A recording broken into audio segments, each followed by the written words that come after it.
O tema da pregação é o louco de Deus. Segundo aos Coríntios, capítulo 5, versículos 11 a 13, o louco de Deus. Segundo aos Coríntios, capítulo 5, versículos 11 a 13, na sequência da nossa exposição detalhada da segunda carta de Paulo aos Coríntios, vamos então aqui avançando mais esses 3 versículos. E assim, conhecendo o temor do Senhor, persuadimos os homens, e somos cabalmente conhecidos por Deus. E espero que também a vossa consciência nos reconheça. Não nos recomendamos novamente a vós outros, pelo contrário, damos-vos ensejo de vos gloriardes por nossa causa, para que tenhais o que responder aos que se gloriam na aparência e não no coração. Porque se enlouquecemos, é para Deus, e se conservamos o juízo, é para vós outros. Vamos orar. Obrigado, Senhor Deus, pela Tua palavra, um tanto quanto enigmática em algumas passagens, em alguns pontos, como este trecho aqui. Nos ajuda a desvendar, tentar entender o que o Teu apóstolo quis dizer, orientado pelo Teu Santo Espírito. Então podemos dizer o que o Teu Espírito quis dizer na Tua palavra e que possamos aplicar para nós hoje. Não deve ser uma mera especulação filosófica, um mero aprendizado da teologia de Paulo, ou um aspecto histórico da carta de Paulo aos Coríntios, mas além disto, especialmente uma aplicação prática para amanhã, para depois de amanhã, para daqui a uma semana, para a nossa vida de hoje. Se não soubermos utilizarmos as Escrituras desta forma, perderemos grande parte dela, que é o ensino prático para o crente aplicar. Em nome do Senhor Jesus Cristo, que eu te peço e te agradeço pelo resultado desta pregação. Amém. É uma carta difícil, em muitos trechos.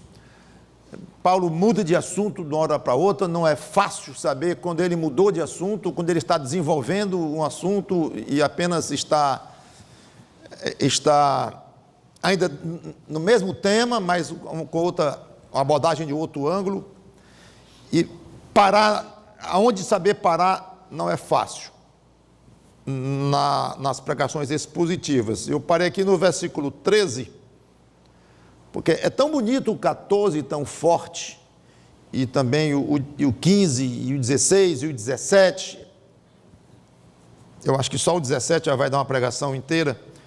Então, eu tentei tirar uma unidade deste pedaço aqui de Paulo. No trecho anterior, ele estava falando da existência presente num corpo fugaz, como o nosso corpo físico hoje, em contraste com o corpo eterno que nós vamos ter no céu, comentamos isso. Ele disse que preferia deixar este corpo provisório, fugaz, e habitar com o Senhor. De preferência dele, ele faria logo isso, mas Deus aqui iria dizer a hora dele partir. Ele terminou afirmando 2 coisas importantes nos versículos anteriores. Primeiro, que ele se esforçava para ser agradável a Deus. Eu comentei isso. E segundo, que todos os crentes iriam se apresentar diante do tribunal de Cristo para a avaliação das obras de cada crente nesta vida. Expliquei também já com algum detalhe tudo isto.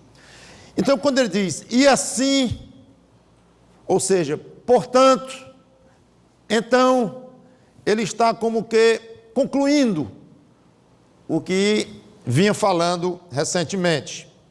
E assim, conhecendo o temor do Senhor, ou seja, tendo o temor a Deus. Ele está falando que ele, Paulo, tinha temor a Deus. É como se dissessem aos coríntios que o acusavam. Eu quero lembrar que grande parte desta carta ela é defensiva, É uma carta em que Paulo defende o seu ministério, em que ele é obrigado, inclusive muitas vezes constrangido, a falar de si próprio, a falar da autenticidade do seu ministério. Já falei muito sobre isso, até aqui, que é o capítulo 5, a carta ainda vai muito longe, e ainda vai falar bastante. Então ele estava recebendo duras acusações de todo tipo, lá da igreja, e ele se defende e argumenta, aí diz que não está se defendendo não, mas lá na frente começa a se defender de novo. A gente vê o apóstolo numa luta mesmo. Às vezes ele diz: eu estou falando como se estivesse fora de mim, me desculpe nessa minha loucura, e aí fala do ministério dele. Então é o tempo todo assim, e dá até pena, no sentido de vermos como era sofrida a cada linha que aquele apóstolo escrevia. De repente ele tomava um rumo belíssimo, como temos visto também, ainda vamos ver, inclusive falando dele próprio, da visão que ele teve, da ida que ele teve até o terceiro céu e tudo mais, e vamos ver tudo isso. Mas aqui é como se ele dissesse assim, conhecendo o temor do Senhor, como se dissesse assim: vocês não estão lidando com um homem dedicado a construir um nome para si mesmo. Não estão lidando com um homem dedicado a ser famoso, importante, e ter muitos liderados, abrir um estilo próprio ou coisa assim. Não. Vocês estão lidando com o servo do Senhor, altamente comprometido com ele, que inclusive gostaria de deixar esse corpo velho aqui e já está na presença do Senhor. E eu não estou apenas comprometido com o Senhor, mas eu temo o Senhor. E eu sei que vou prestar contas para Ele no tribunal de Cristo, do qual ele falara no versículo 10. Por isso é que a ligação aqui, quando ele fala em temor, certamente é com esta ideia: eu vou me apresentar diante de Cristo, eu sei disto, eu tenho convicção disto, e eu temo a Deus. Temor do Senhor, que expressão! Parece, ela é tão usada, essa expressão na Bíblia, que é daquelas que a gente tem a tendência, provavelmente, de passar por cima. E assim, conhecendo o temor do Senhor, persuadimos os homens e continuamos, e isso aí, a gente nem percebe o peso que tem essa afirmação. Aqui está uma condição que toda igreja deveria desejar ouvir de seus pastores, até mesmo exigir dos seus pastores. Eu não sei se pensam muito nisto. Quando se pensa nas habilitações de um pastor, talvez a primeira coisa que vem à mente é se ele prega bem. Depois, se ele tem cuidado com as ovelhas do rebanho, se ele aconselha as pessoas, se ele é atencioso, se ele é bom caráter, se ele tem uma boa família. Tudo isso é muito importante, é básico de fato. Mas há uma condição, talvez meio esquecida, e que eu diria muito mais importante do que as outras para o exercício do pastorado, ou de uma liderança forte numa igreja. Eu estou jogando a ênfase no pastor, porque Paulo era o pastor e missionário, e ele está falando do temor a Deus que ele tinha. Então, estou aplicando diretamente aqui não aplicando, dizendo o que ele disse de si, e aplicando para líderes da igreja hoje, e ao longo de toda a história da igreja. Essa condição meia esquecida, e que talvez muitos nem pensem quando se fala em pastor, quando se pensa nas obrigações de um pastor, nas condições de um pastor, seja o temor do Senhor. Um pastor pode pregar muito bem e não ter o temor do Senhor. Ele pode visitar os membros da igreja várias vezes por ano, ir nos hospitais, nos aniversários, e não ter o temor do Senhor. Ele pode ser um bom caráter e não ter o temor do Senhor. Ele pode ter uma boa família e não ter o temor do Senhor.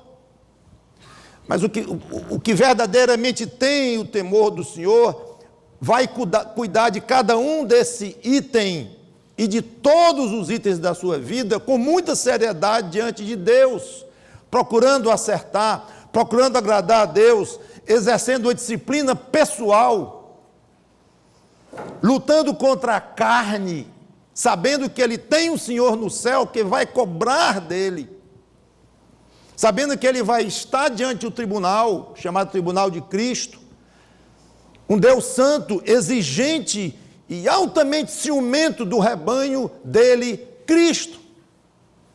Ele vai cobrar, o pastor vai ser cobrado disto.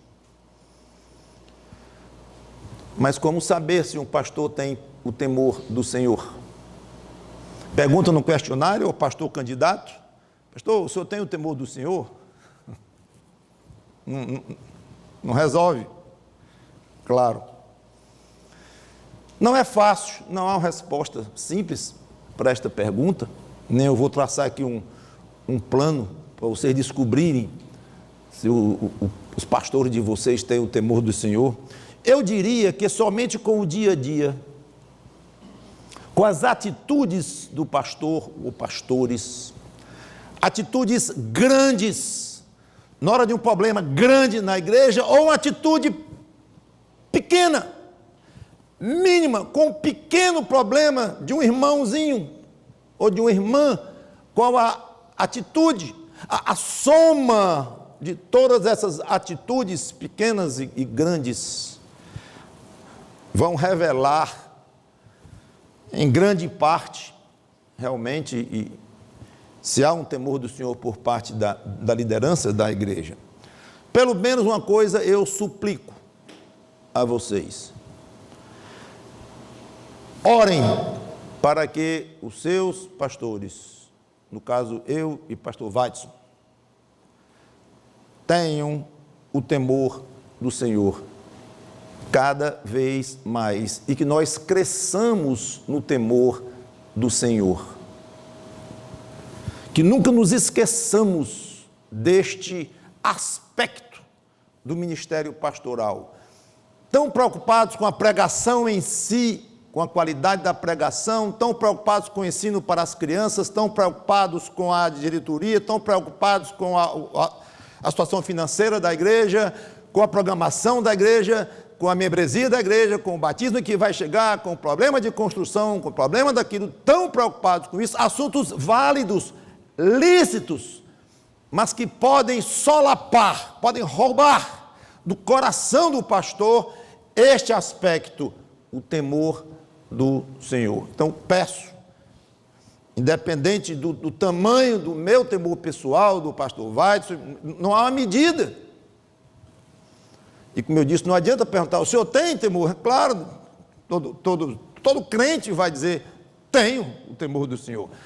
Então a preocupação não é medir e avaliar isso, mas pelo menos pedir que vocês orem a Deus, intercedam por nós. Mas uma igreja não deve se conformar só com os pastores tendo o temor do Senhor, e os outros oficiais da igreja, que são os diáconos da igreja, têm o temor do Senhor, e os professores, e os coordenadores, e todos os irmãos tenham o temor do Senhor.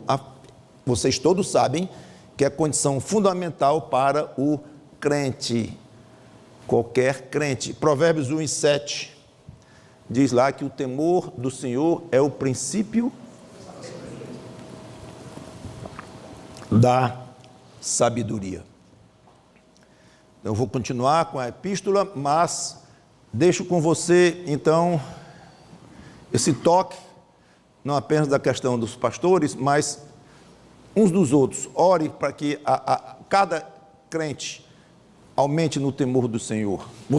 Começando com você próprio. Provavelmente, a maior causa de pecado na vida do crente é pouco temor a Deus. Quanto mais o crente teme a Deus, menos ele vai pecar. Eu não vou desenvolver o assunto temor a Deus, que é vasto, envolve muitas coisas, mas eu fiz questão de fazer uma parada nessa expressão do apóstolo Paulo, porque ela é muito rica E a falta disto faz muita falta a uma igreja. Então, e assim, conhecendo o temor do Senhor, persuadimos os homens, deixando claro, então, que na base do seu trabalho havia o temor a Deus. Paulo reconhece claramente um trabalho persuasor, de persuadir. Não é uma palavra muito usada no nosso dia a dia, a palavra persuadir. A tradução é excelente, o grego significa exatamente isto, ou seja, induzir alguém, pelas palavras, a crer em algo, convencer alguém de alguma coisa, isso é persuadir. De acordo com Strong, pode ter também o sentido de ganhar o favor de alguém, obter a boa vontade de alguém, ou tentar vencer alguém, esforçar-se por agradar alguém. Tem esse sentido um pouco mais figurativo, mas literalmente mesmo é você convencer o outro de alguma ideia ou de alguma coisa. Aí Paulo diz que ele persuadia os homens. Aí vem a pergunta inevitável: persuadia o que a quem? Que homens, que pessoas? Há duas sugestões. Uns acham que ele está se referindo ao caráter dele, no sentido da genuinidade do seu ministério, que ele era um autêntico servo do autêntico Senhor do universo, do Deus de Israel. Persuadir que ele tinha uma chamada legítima e era um apóstolo legítimo, não um falso mestre ou um falso apóstolo. Uns acham isso. Outros acham que está falando simplesmente da persuasão do Evangelho, como pregador do Evangelho, e persuadia os homens de uma maneira geral com a pregação do Evangelho.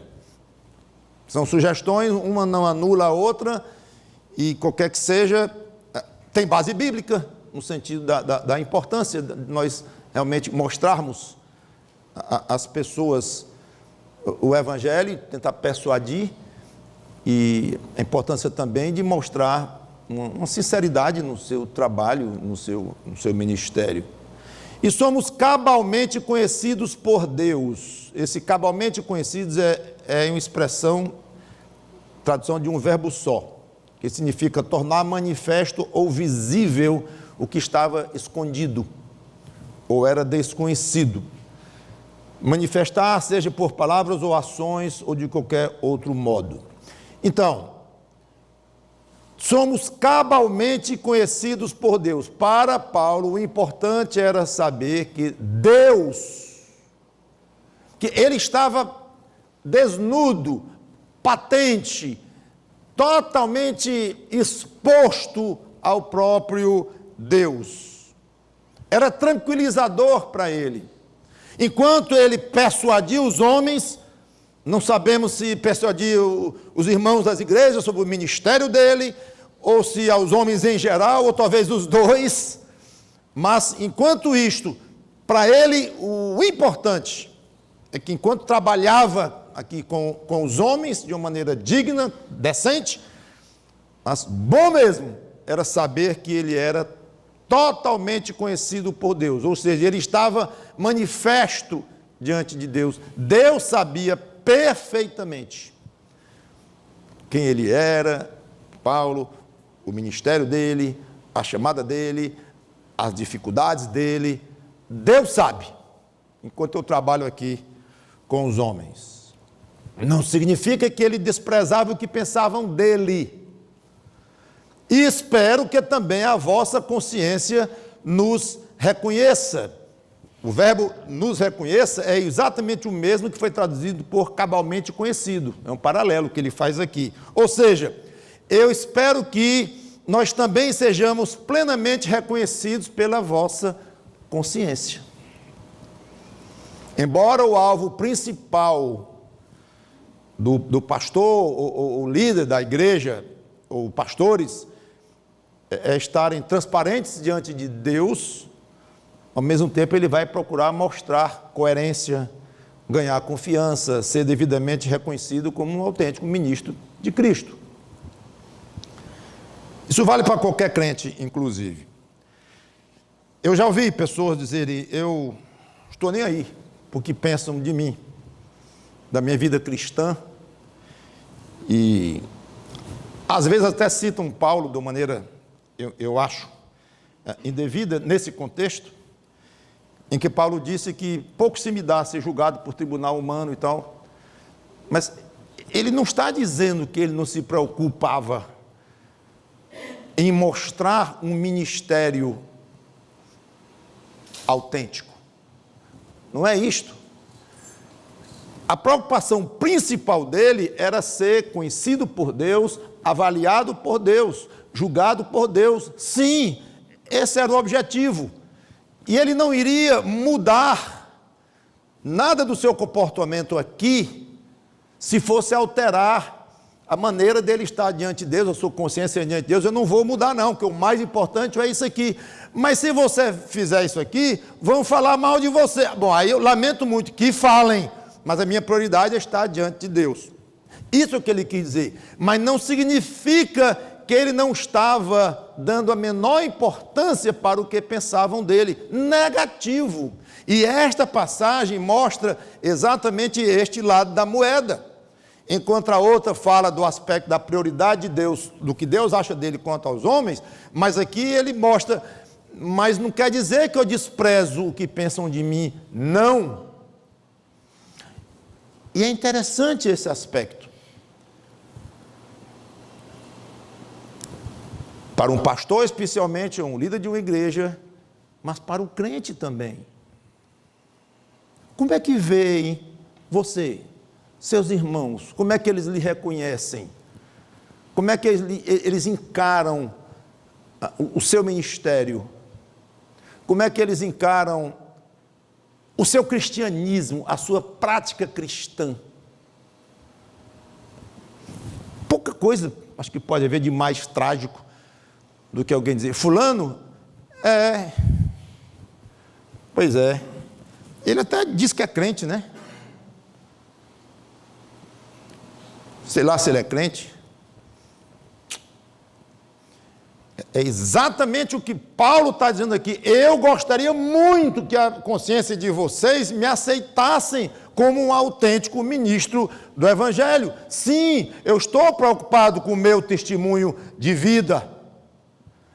Mas não é só um apóstolo Paulo desse que é para se preocupar com um ministério gigantesco e altamente exposto como ele estava. Não, você, crente em Jesus Cristo, mesmo, vamos supor, não tendo nenhum cargo formal na sua igreja, na igreja que você faz parte, mas espere, você é um embaixador em nome de Cristo, você é um discípulo de Cristo, não precisa ser um pastor para estar exposto, ou de outra forma, expondo o nome de Cristo, através da sua confissão de fé, seguida do seu testemunho. Então, se a sua confissão de fé não combina com um testemunho coerente, você está causando confusão, você está emitindo sinais diferentes, você diz uma coisa, mas age como outra.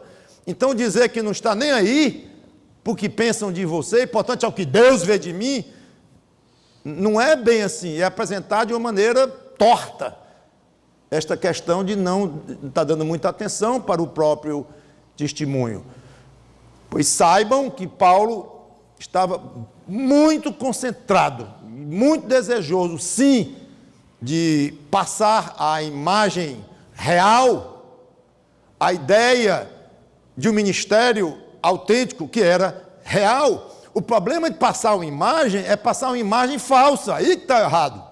Fulano só se preocupa com a imagem dele, não se preocupa com o que está no coração e com a coerência entre o que ele diz que é, o que ele é, ou diz que crê e como ele vive. Claro que aí a ideia de passar a imagem é péssima, quando não há uma coerência, há um desencontro. Mas quando você quer passar a imagem de um crente fiel, e você está interessado em mostrar coerência, até para a glória do Senhor Jesus Cristo, é o que deve ser feito. Inclusive, pecou, errou, me perdoe. eu pequei, errei feio com o irmão, me perdoe. Não, mas se eu disser isso, estou passando uma imagem de um pecador, estou passando a imagem de que eu não amo Cristo. Para com isso. Você está mostrando quem você é, um pecador perdoado e que sabe pedir perdão também, e que é fraco, como a Bíblia diz que nós somos fracos, e que devemos pedir perdão aos outros, que você é obediente.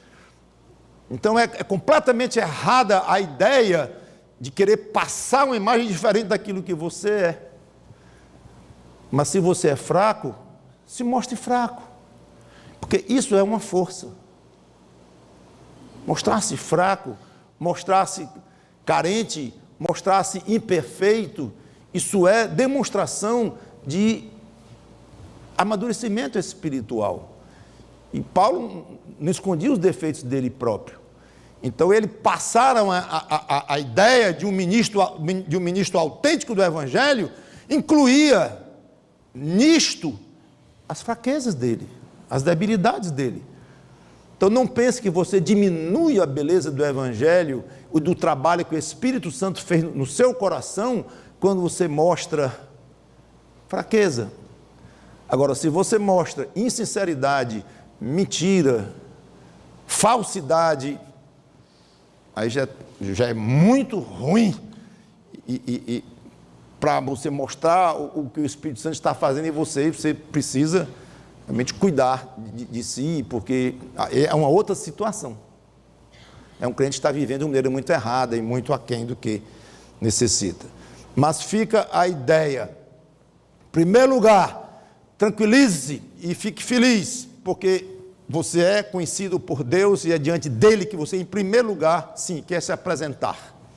E segundo, espere e trabalhe nesse sentido, para que as pessoas reconheçam a autenticidade da sua conversão a Cristo e do seu ministério cristão. Não são coisas pouco importantes, não. Versículo 12, não nos recomendamos novamente a vós outros. Pelo contrário, damos-vos ensejo de vos gloriardes por nossa causa, para que tenhais o que responder aos que se gloriam na aparência e não no coração. Uma frase um pouquinho embolada. Eu vou tentar explicar de trás para diante. Acho que é melhor. Não sei se os mais atentos perceberam o mesmo verbo duas vezes. Qual é o verbo? Gloriar. Não nos recomendamos novamente a vós outros, pelo contrário, damos-vos ensejo de vos gloriardes por nossa causa, para que tenhais o que responder aos que se gloriam na aparência e não no coração. Duas vezes o verbo gloriar. O assunto aqui é alguém se gabar de outro, ou defender outro, elogiar outro. Essa é a ideia. Se gabar de alguém é defender a outra pessoa e mostrar que concorda com o outro, mostrar que admira o outro. Outra expressão que a gente costuma usar é tomar partido pelo outro. Então, a ideia aqui é esta. O que Paulo quer dizer aqui é o seguinte: há dois tipos de gente. O que gosta de elogiar ou defender alguém com base no que a pessoa aparenta ser, numa análise superficial, mal feita. Aparenta ser uma coisa, então é. Pronto, não se dá o trabalho de examinar com mais profundidade um pouco, ou muito, aquela ideia que eu vinha acabando de dizer, da coerência. Simplesmente é o que a pessoa aparenta ser. Paulo estava sendo vítima de pessoas assim na igreja de Corinto. Criticavam coisas superficiais dele. Nós vamos ver lá no capítulo 10, quando chegarmos lá, que falavam da aparência física de Paulo. Criticavam a aparência física. Olha o padrão da análise que estavam fazendo de Paulo. Para que tenhais o que responder aos que se gloriam na aparência e não no coração. Esse tipo de gente, superficial, rasa, fútil, jamais iria se achegar a Paulo. Não ia gostar de Paulo, não ia falar bem de Paulo, não ia, pelo estilo, o jeito. Pega qualquer coisa, qualquer sinal de aparência e pega uma conversa de um, uma conversa do outro, isso mesmo, e junta tudo, pronto. Já está formada a imagem de Paulo na aparência, não no coração de Paulo. Ou pelo menos o que se vê vindo do coração de Paulo. O coração ninguém vê, mas se vê o que vem, se vê o que o coração produz, isso se vê. O outro tipo de pessoa se relaciona com o outro, ou avalia o outro de uma maneira mais firme. Quer ver o procedimento do outro, o caráter do outro, a atitude, coisas, como comentei, produzidas pelo coração do outro. Era esse tipo de gente que Paulo queria atrair. Quando ele diz aqui, eu espero estar dando motivo para vocês me defenderem, ou gostarem de mim, ou se gloriarem por minha causa, para que tenhais o que responder aos outros que ficam falando até da minha aparência, que ficam avaliando coisas da minha vida, tiradas do contexto aqui e acolá. Então, eu quero chamar a atenção, eu quero atrair pessoas que estão realmente preocupadas em me examinar com profundidade. Mesmo que essa profundidade vá ver claramente defeitos e erros, tudo bem, como acabei de comentar, todo crente tem erro, todo crente tem defeito.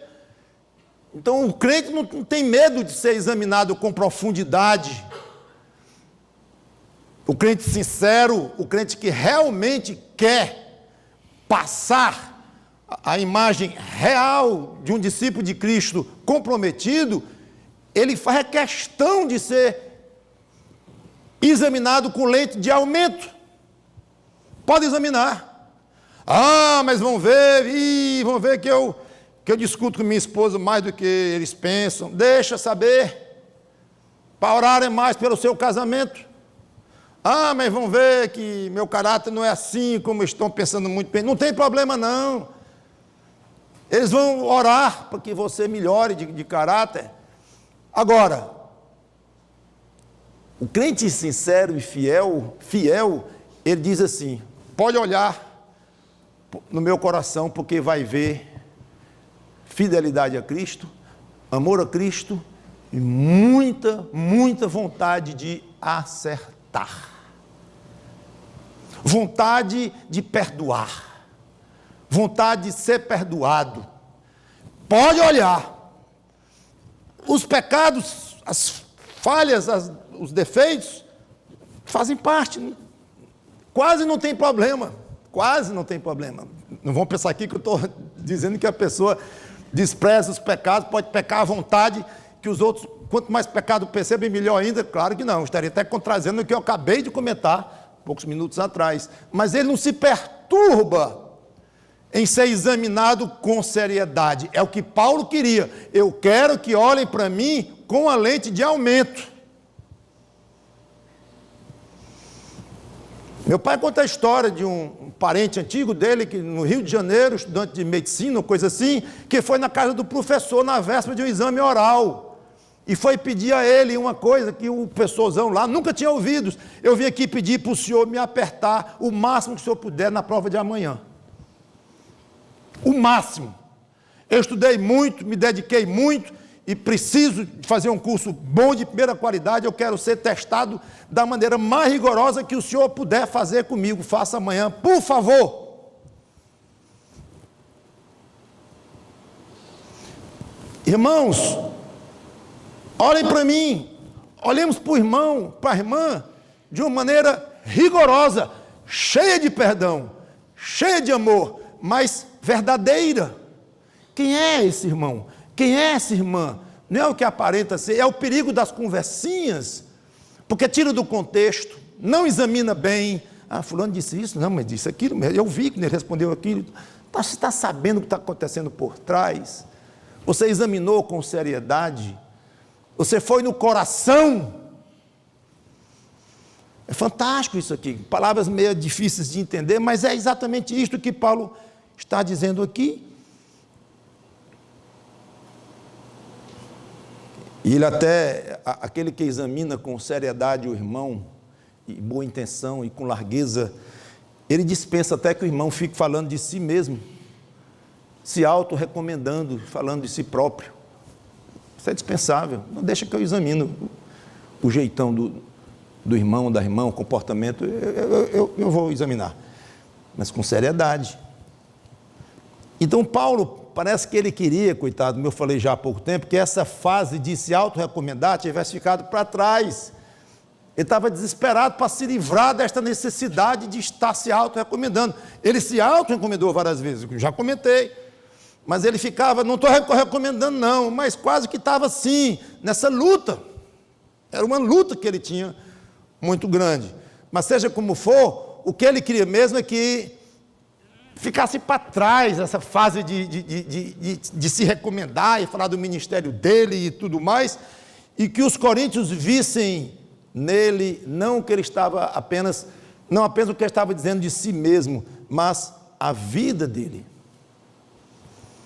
E mais, não apenas que eles vissem a vida de Paulo, mas se gloriassem nele, defendessem Paulo diante dos outros, que se preocupavam apenas com a aparência. Uma pergunta antes de prosseguir para o último versículo.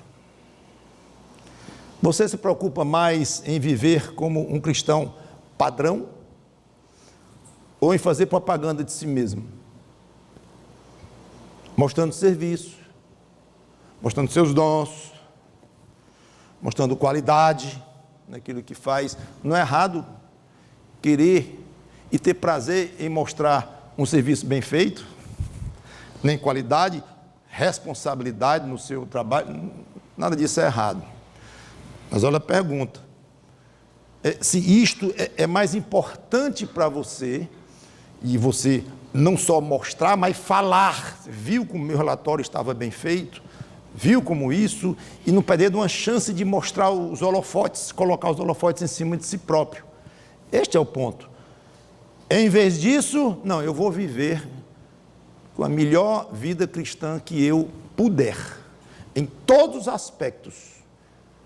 Agora, se o irmão está interessado em me examinar com mais seriedade, que o faça. Se o outro está olhando para a cor do meu cabelo que está feio, o tom do meu cabelo, a cor está feio, o jeito do meu andar, porque eu falei um pouquinho duro com outro irmão lá, aí me chama de ignorante. Eu lamento, mas o que eu quero mesmo é viver uma vida cristã o melhor que eu possa. Os que vão olhar só a aparência vão criticar, lamentavelmente. Os que olham o coração, ou que o coração produz, espero que vejam algo coerente e que glorifique ao Senhor Jesus Cristo. A sua resposta vai indicar qual é o tipo de gente que lhe atrai e qual é o tipo de gente que é atraído por você. Essa resposta é importante. Se sua preocupação é cultivar um coração reto diante de Deus, sabendo que esse coração vai lhe levar a agir como um cristão modelo, é esse tipo de gente que você vai influenciar. Você prefere influenciar crentes sérios, comprometidos em crescer? Ou você prefere influenciar crentes de uma vida cristã muito defeituosa, alguns daqueles que se dizem assim, fulano diz que é crente, eu nem sei se é. Tudo bem, talvez você diga, não, pastor, eu quero influenciar todos.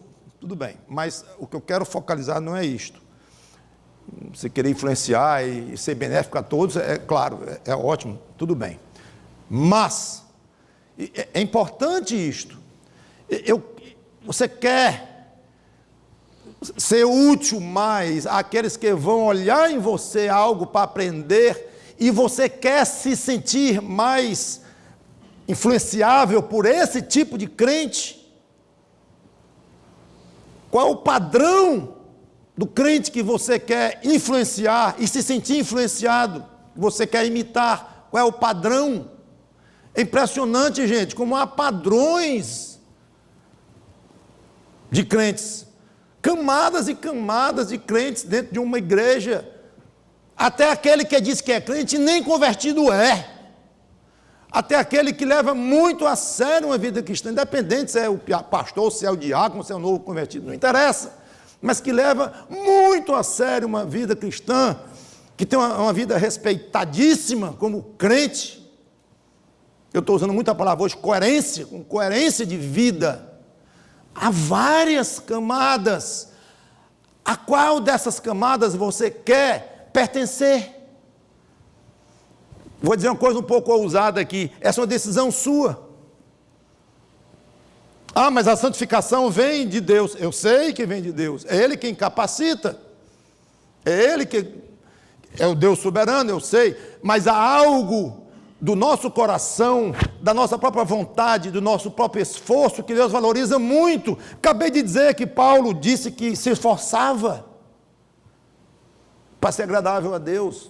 Então, a camada que você vai pertencer, dentro de uma igreja, de um alto nível de influência cristã, ou de um baixo nível de influência cristã, até do escândalo, está no outro extremo lá, você resolve. Claro, com a ajuda de Deus, com o poder de Deus, óbvio. Sem Cristo nada podemos fazer. Mas há algo dentro de você que Deus valoriza muitíssimo. A sua decisão, o seu desejo, o seu esforço para dizer, eu quero estar no nível mais elevado que eu puder para ajudar as pessoas, para glorificar a Cristo. Não é para orgulho, porque se for um crente orgulhoso, no mau sentido, orgulhoso do seu estado espiritual, caiu. Precisa subir tudo de novo. Porque deixou-se tomar pelo orgulho, pela vaidade, já passou a ser uma influência ruim na igreja. Então, quando eu digo nível espiritual e plano espiritual, não é no sentido de ser melhor que os outros intrinsecamente, mas de ter um testemunho mais forte, de ser um servo mais útil. E Cristo falou muito em utilidade do servo, o útil, o menos útil, o tipo do serviço. Então, eu não estou aqui defendendo um alto nível de espiritualidade para ter aqui super crentes no sentido de uma competição, coisa assim. Não. Mas no sentido de dizer assim, olhando firmemente para o autor e consumador da nossa fé. Olhando para ele, tentando imitá-lo. Isso não é básico? Muito bem. Por fim, versículo 13, porque se enlouquecemos é para Deus, e se conservamos o juízo é para vós outros. Paulo, o que quer dizer isto? Enlouquecer aqui significa literalmente tirar da posição, deslocar. É um verbo formado por um prefixo, que significa tirar. Então, a ideia é alguma coisa que está em pé, está na sua posição, aí vem alguém e tira daquela posição, desloca. Então, literalmente significa isto. E, metaforicamente, é estar atônito ou maravilhado, mas pode ter ainda um sentido mais pesado, que é estar fora de si, insano. Tem essa conotação também, que obviamente é o caso aqui, é o caso que Paulo está utilizando esta palavra aqui. Parece que ele havia sido acusado de ser meio doido, ou de ter momentos meio aloucados, ou coisa assim. Aí se pensa, em que aspecto? O que é que Paulo está querendo dizer com esse de se enlouquecemos? Estavam dizendo que ele andava meio enlouquecido, como? Duas sugestões, que aí Calvino pensa de um jeito, aí vem um outro comentarista, teólogo, e pensa de outro jeito. Há duas opiniões principais, nenhuma contradiz a outra e todas as duas têm pleno sentido. Uma sugestão seria o zelo excessivo. Ele era um fanático, mais ou menos isso, fanático. Ele se expunha a perigos enormes, ele era apedrejado fora da cidade, dado como morto, pouco tempo depois ele voltou para a cidade de novo. Esse camarada é doido. Olha, não vá para Jerusalém não, porque você vai ser preso lá, talvez até você vai morrer lá. Pois eu vou assim mesmo. Está no juízo dele. E tocava em temas religiosos explosivos. Chegava na sinagoga, sabe nervo de dente quando você toca e a pessoa grita? Pois é. Então ele chegava lá e tocava no nervo dos judeus. Lá ele grita e briga. Lá saía de Paulo para a sinagoga e ia pregar no vizinho. Porque os judeus não queriam ouvir, e para os gentios. Esse camarada não enxerga o problema que ele está criando, e isso não vai dar certo. Ele vai para dentro da sinagoga e vai pregar uma coisa que irrita os judeus, não tem juízo. Não sei. E ele era, parece que, impermeável às críticas duras, injustas no caso, mas muitas críticas. Ele ia em frente, aquela ideia de dar satisfação primeiro a Deus. E muito ousado, muito vibrante demais na pregação. Nesse sentido aqui, ele foi criticado pelo governador Festo, lá em Atos 26 e 24. Paulo, as tuas muitas letras te fazem delirar. Paulo, você pirou. Governador dizendo, de uma autoridade grande, de tanto estudar, você saiu de si. Jesus foi avaliado assim pelos próprios parentes dele. Lá em Marcos 3 e 21, lá diz que achavam que ele estava fora de si. A palavra é a mesma. Curiosamente, quando Paulo diz, se enlouquecemos, é para Deus, esse enlouquecer aqui era exatamente o que, num certo momento, até a mãe de Jesus e irmãos dele achavam que ele estava enlouquecido. No caso, fanático demais, não tinha tempo mais para comer, para dormir, e misturando as coisas, e falando demais, e desregulou-se. Ele está desregulado. Entendo que fizeram aquilo com amor e quiseram retirá-lo do seu ministério para isolá-lo, como se faz com uma pessoa que está fora de si. Parentes queridos, o que fazem? Isolam e protegem a pessoa de vexames e coisas assim. Então quiseram fazer isso com Jesus com boa intenção, certamente. Mas com boa intenção ou não, acharam que ele estava fora de si. A outra ideia do enlouquecido, que alguns podem ter dito para Paulo, talvez as práticas sobrenaturais dele, tipo falar línguas, que ele disse que falava língua mais do que todos os outros. Visões, muitas visões Paulo tinha, ele falava com naturalidade enorme.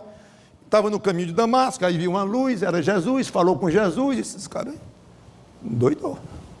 Fica vendo Jesus para lá e para cá, e fala, e tudo, e diz que fala língua, e profecia direta de Deus.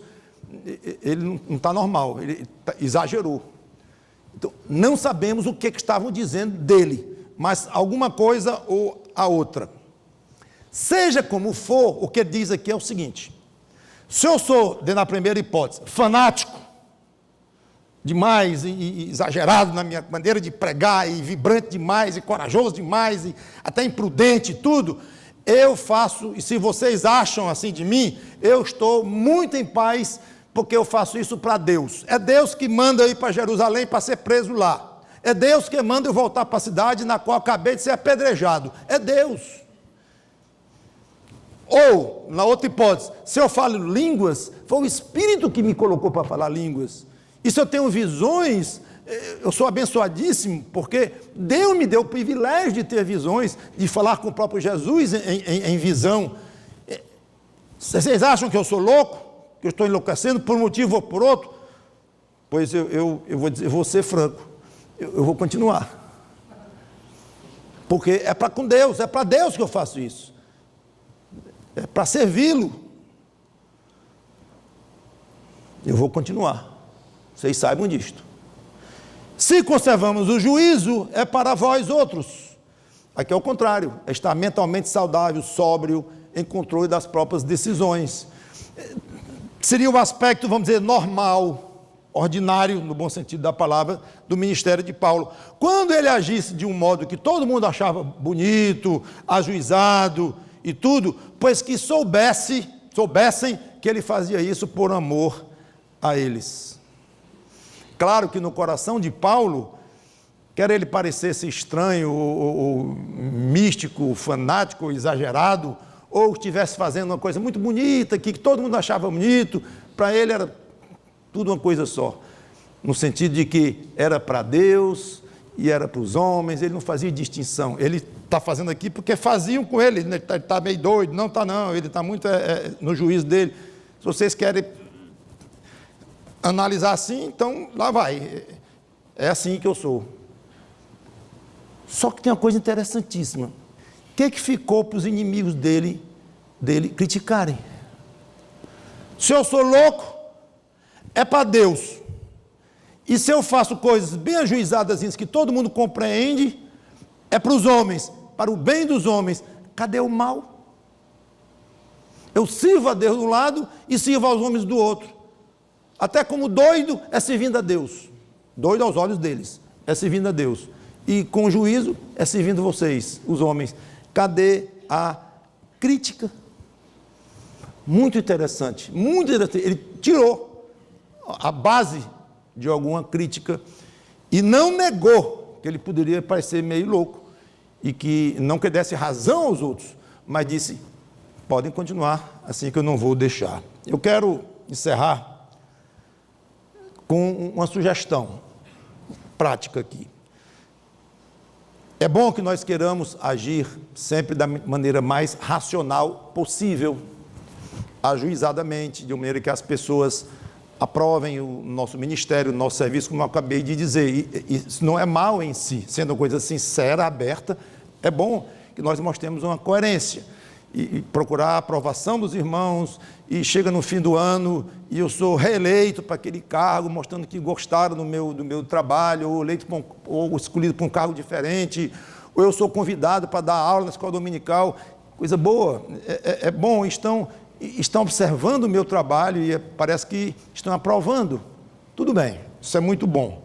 Mas, se às vezes a sua comunhão com Deus e a sua maneira de servir a Deus pode se parecer um pouco estranha às pessoas, e você tem plena consciência de que é aquilo que lhe dá paz na sua consciência, no seu coração, vão lhe chamar de fanático, ou corajoso, ou atrevido, ou irresponsável, imprudente, ou o que for, eu lamento muito. Mas isso é resultado da minha comunhão com Deus, é para Deus que eu faço isto.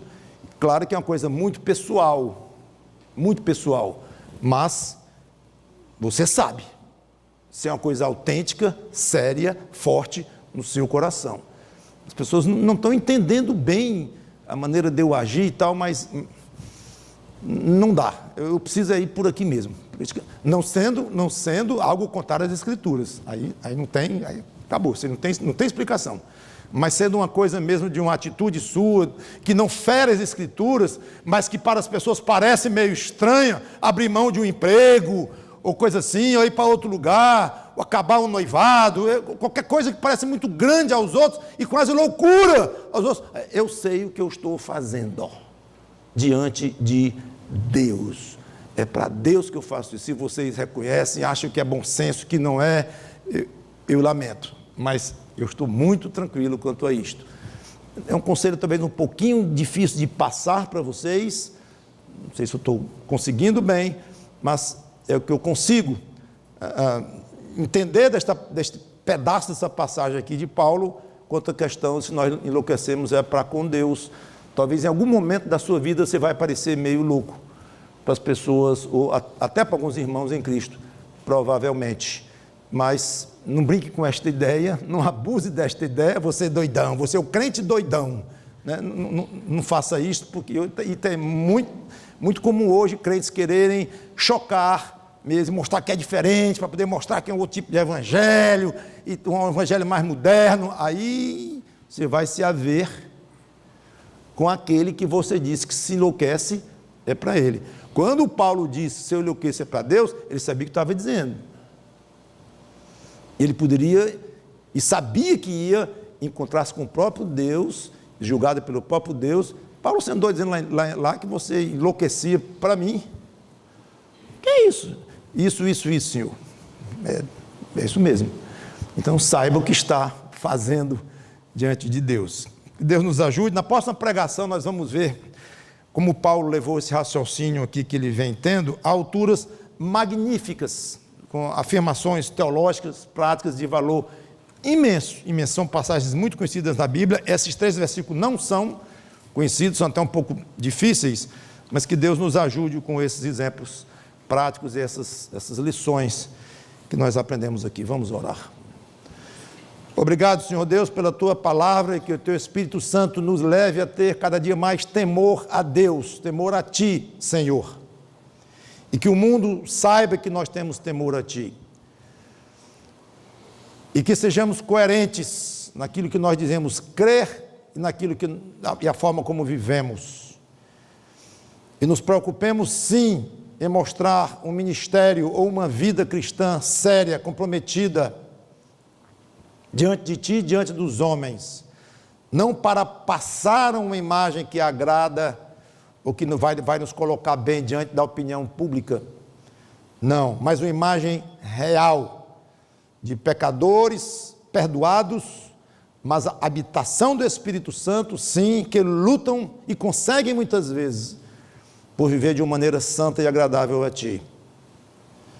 Obrigado pela coerência do Teu apóstolo Paulo, e que essa igreja seja formada cada vez mais por pessoas que estão ligadas em observar o coração dos outros, as atitudes dos outros mais profundas, uma análise mais cuidadosa, menos superficial, e que nós atraiamos pessoas deste padrão, e que nós também sejamos atraídos por pessoas assim, tudo para a honra e glória do Teu Filho Jesus Cristo, que Ele seja muito honrado no meio desta igreja, e pessoas sem Cristo que cheguem correndo aos pés dele pedindo salvação.